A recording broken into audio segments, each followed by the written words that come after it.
तेनालीराम, हमें क्षमा करो, हम वे सोने के आम तुम्हें दे देते हैं। परंतु एक लालची ब्राह्मण ने सारी बात राजा को जाकर बता दी। नमस्कार मित्रों, आज आप लोगों को ज्ञानवर्धक रोचक कहानी बताऊंगा जिससे आप लोगों को मंत्रित उठेगा। ऐसा कहानी आप कभी भी कहीं पर भी नहीं सुना होगा। आइए जानते हैं उड़ने वाली सोने की कहानी। ध्यान पूर्वक सुने और पूरा जरूर देखें और चैनल को भी सब्सक्राइब करें। मित्रों, आइए शुरू करते हैं। समय के साथ साथ राजा कृष्णदेव राय की माता बहुत वृद्ध हो गई थी। एक बार वे बहुत बीमार पड़ गई। उन्हें लगा कि अब वे शीघ्र ही मर जाएंगी। उन्हें आम बहुत पसंद थे, इसलिए जीवन के अंतिम दिनों में वे आम दान करना चाहती थीं। सो उन्होंने राजा से ब्राह्मणों को आमों को दान करने की इच्छा प्रकट की। वे समझती थीं कि इस प्रकार दान करने से उन्हें स्वर्ग की प्राप्ति होगी। सो कुछ दिनों बाद राजा की माता अपनी अंतिम इच्छा की पूर्ति किए बिना ही मृत्यु को प्राप्त हो गई। उनकी मृत्यु के बाद राजा ने सभी विद्वान ब्राह्मणों को बुलाया और अपनी मां की अंतिम अपूर्ण इच्छा के बारे में बताया। कुछ देर तक चुप रहने के पश्चात ब्राह्मण बोले, यह तो बहुत ही बुरा हुआ महाराज। अंतिम इच्छा के पूरा न होने की दशा में तो उन्हें मुक्ति ही नहीं मिल सकती। वे पढ़ाने की एक योजना बनाई। अगले दिन तेनालीराम ने ब्राह्मणों को निमंत्रण पत्र भेजा। उसमें लिखा था कि तेनालीराम भी अपनी माता की पुण्यतिथि पर दान करना चाहता है, क्योंकि वे भी अपनी एक अधूरी इच्छा लेकर मरी थीं। जब से उसे पता चला है कि उसकी मां की अंतिम इच्छा पूरी न होने के कारण प्रेतयोनि में भटक रही होंगी।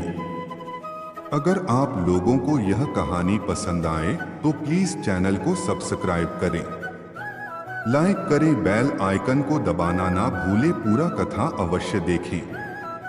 वह बहुत ही दुखी है और चाहता है कि जल्दी उसकी मां की आत्मा को शांति मिले। तो अधिक दान मिलेगा क्योंकि वह शाही विदूषक है। सभी ब्राह्मण निश्चित दिन तेनालीराम के घर पहुंच गए। ब्राह्मणों को स्वादिष्ट भोजन परोसा गया। भोजन करने के पश्चात सभी दान मिलने की प्रतीक्षा करने लगे। तभी उन्होंने देखा कि तेनालीराम लोहे के सलाखों को आग में गर्म कर रहा है। पूछने पर तेनालीराम बोला, मेरी मां फोड़ों के दर्द से परेशान थी। मृत्यु के समय उन्हें बहुत तेज दर्द हो रहा था। इससे पहले कि मैं गर्म सलाखों से उनकी सिंकाई करता, वह मर चुकी थी।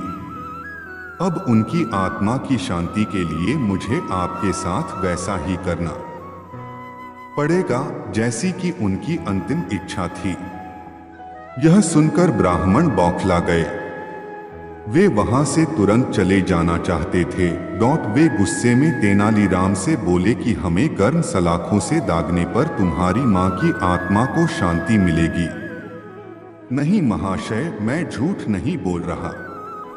यदि सोने के आम दान में देने से महाराज की मां की आत्मा को स्वर्ग में शांति मिल सकती है, तो मैं अपनी मां की अंतिम इच्छा क्यों नहीं पूरी कर सकता। यह सुनते ही सभी ब्राह्मण समझ गए कि तेनालीराम क्या कहना चाहता है। वे बोले, तेनालीराम, हमें क्षमा करो, हम वे सोने के आम तुम्हें दे देते हैं, बस तुम हमें जाने दो। तेनालीराम ने सोने के आम लेकर ब्राह्मणों को जाने दिया, परंतु एक लालची ब्राह्मण ने सारी बात राजा को जाकर बता दी। यह सुनकर राजा क्रोधित हो गए और उन्होंने तेनालीराम को बुलाया। वे बोले, तेनालीराम, यदि तुम्हें सोने के आम चाहिए थे तो मुझसे मांग लेते। तुम इतने लालची कैसे हो गए कि तुमने ब्राह्मणों से सोने के आम ले लिए। महाराज, मैं लालची नहीं हूं, अपितु मैं तो उनकी लालच की प्रवृत्ति को रोक रहा था। यदि वे आपकी मां की पुण्यतिथि पर सोने के आम ग्रहण कर सकते हैं, तो मेरी मां की पुण्यतिथि पर लोहे की गर्म सलाखें क्यों नहीं झेल सकते। राजा तेनालीराम की बातों का अर्थ समझ गए। उन्होंने ब्राह्मणों को बुलाया और उन्हें भविष्य में लालच त्यागने को कहा। वीडियो पसंद आए तो कमेंट बॉक्स में हर हर महादेव जरूर लिखिए। फिर मिलते हैं अगले वीडियो में।